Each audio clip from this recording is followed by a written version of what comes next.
Hello, I'm Mr. C, and today I'm going to teach you about the faces of 3D shapes.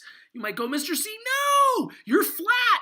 I'm 2D right now, and I'm going to try to teach you about three-dimensional things in the real world around you. I'm going to do my best, okay? We're going to learn about the faces of 3D figures. Go ahead and ask me, Mr. C, why do we have to learn this? Well, you want to be able to talk about shapes, right? I mean, you should. And maybe you want to build something one day. There's lots of different jobs and professions that require you to be able to talk about shapes, and the face of a shape is really an important vocabulary word. So let's link that vocab word, the face of a shape, to the real world and what it actually is. I'm going to show you. I'm going to give you two shapes. Now, I picked some easier ones that I think you might be familiar with. The first one's a pyramid, and the second one is a cube. You've probably seen these shapes somewhere around you before, right? Think like Egypt and the Sphinxes, and you know, they've got that flat base at the bottom and it comes to a tippy little point at the top. Okay, that's a pyramid. And then a cube, if you've ever rolled a dice, well, then you've rolled a cube, right? Dice, six-sided dice at least, are cubes. Okay, so let's talk about where the faces of these shapes are. Now, this is a pyramid, all right? Faces are just the flat parts of the shape, okay? So if you look and you're thinking of the pyramid, look, here's the flat part right here.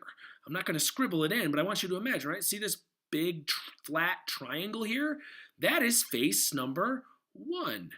And then look, here's another one over here. See how it's a big flat triangle? If you were holding this pyramid in your hand, it would be flat. You could touch it. There's another face. Well, now look, here's another pyramid, or there's another one on the back that we can't see. You have to imagine that face is there, right? There's a third face back there, and then here's another face over on this side of the pyramid that we can't see. Okay, so if you imagine looking down at the pyramid, you can see it has 1, 2, 3, 4 sides looking down from the top. Those are all faces. Now there's another face. There's one on the bottom.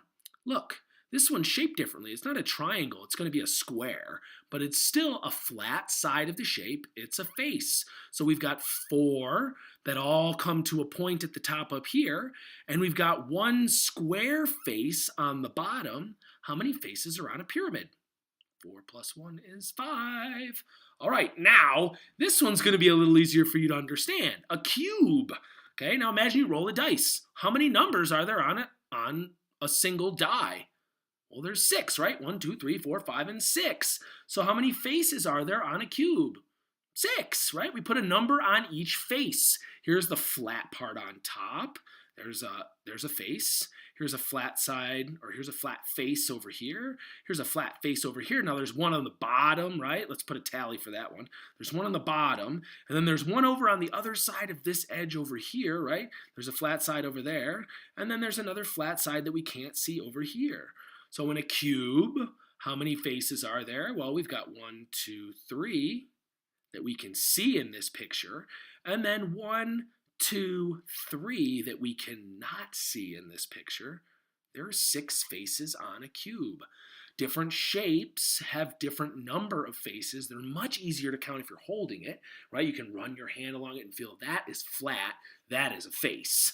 Okay, so that's how you would identify in the real world, but you're going to have to kind of imagine them in pictures as well. All right, I hope you learned a little bit about the faces of geometric shapes. I'll see you next time for vertices.